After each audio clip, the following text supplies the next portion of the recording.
Hey guys, it's Shawn Mayo here, and I just wanted to go over a few of the things people have had questions about. If you're buying our lists on Gumroad, or if you're in our mastermind groups, and the way we source our shoes, I thought it was the easiest way possible, but a lot of people had questions about the list we put out yesterday, so I was just going to make this video to explain it to you guys, and so you'd know a lot easier in the future.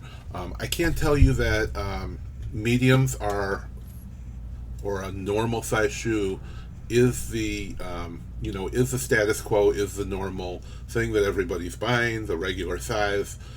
So wide shoes, narrow shoes, these are the ones that usually sell for more money. They're maybe not be as fast sellers, but they're the things you can't find in stores, the things you can't find online a lot of times, and these are the things that people are going to be willing to pay a whole lot more money. And with that, I want to explain the codes at the source sites and the codes at the destinations may not be exactly the same or matching. So if you're sourcing, if you're buying one of my lists or you're sourcing on your own, these are some things that you really need to know. And the first thing I'm going to do is show you the size chart, which is everybody should really be familiar with. Now, if you go to basically any shoe listing, you're going to see the size chart next to where you select the size. And if you just click on it, it'll be a pop-up. It's going to look like this. Or you can look at this version if you open it in a new window. But the most important thing is the top here, so you understand how widths work. Now, a medium is a normal size shoe. So Amazon calls it an M or a B. Narrows, traditionally, wide shoes would be E, so all the way up to a 4E. So E's, 2E, 3E, 4E, and narrows are denoted by an A.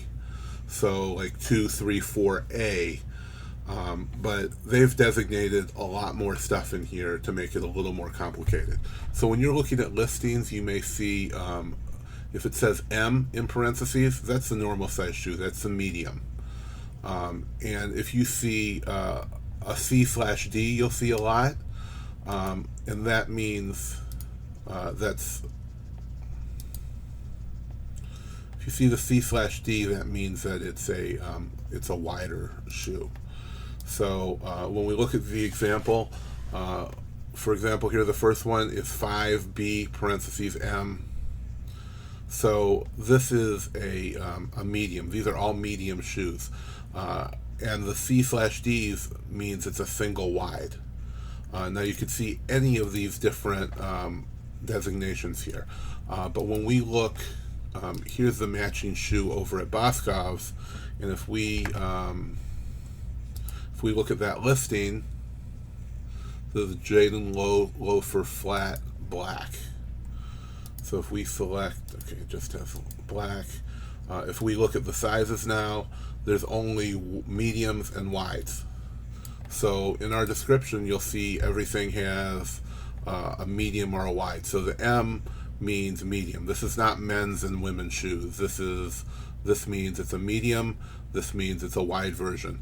So if you look at, I see this one was a 10.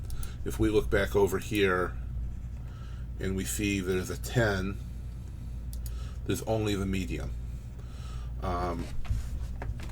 So when we look at a lot of shoes, we'll see here's a 7 in medium, and it's $59.90. And let's look at the wide version. The wide version is $70, and you'll see this quite a bit. You'll see shoes that are $29 or $30 in the regular medium size, but when you look at the wide size, they're $79, $89, $99, $69.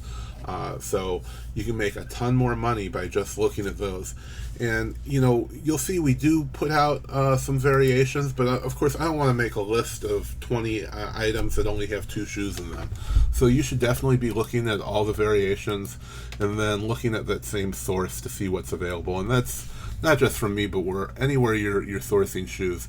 And you can see once we select size 7 wide, for example, you can see the ones that are out of stock. You can see that this dark red is not available in this size. You can see that whatever this color is. I guess this is I'm not even sure what you call that, but you can see that they're out of stock, and this is what we look for when we're looking to source shoes. Of course, if an item is completely sold out on Amazon, that's the first thing we want to buy, and we can see there's 3 different ones that are completely sold out, and you can see that 4 out of the 5 styles are sold out in this size. Now, a size 11 women's shoe is probably not very popular, but if you can't find a single one, if they're not available on Amazon, then this is something I definitely want to sell. I want to get at least 1 pair, because you're going to be the only one selling it. You already know it's a popular shoe if you're already looking for it, so you definitely want to be checking those items out. Another thing we do is that if there's no FBA sellers, we're going to denote that. For this one, for example, it's $49.95 merchant fulfilled. We put in $59.95 because that's the price we're going to be selling it for. You'll still make money at the $29.95 rate, but it's not going to be anywhere near as much. You might even be able to sell it for $69.95 on FBA, because we routinely sell items for 20 to 50% more than the merchant fulfilled price. If there's no FBA seller, I will buy at least one of any product you see out there, because it's really a great opportunity. And with that, good luck. I hope you get a lot of great shoes. And if there's any specific lists you need made, or any questions about this or anything else we do, please shoot me a message. My email is ShawnMayo@ShawnMayo.com. Very easy, or even faster, just send me a message on Facebook. Thanks a lot, guys.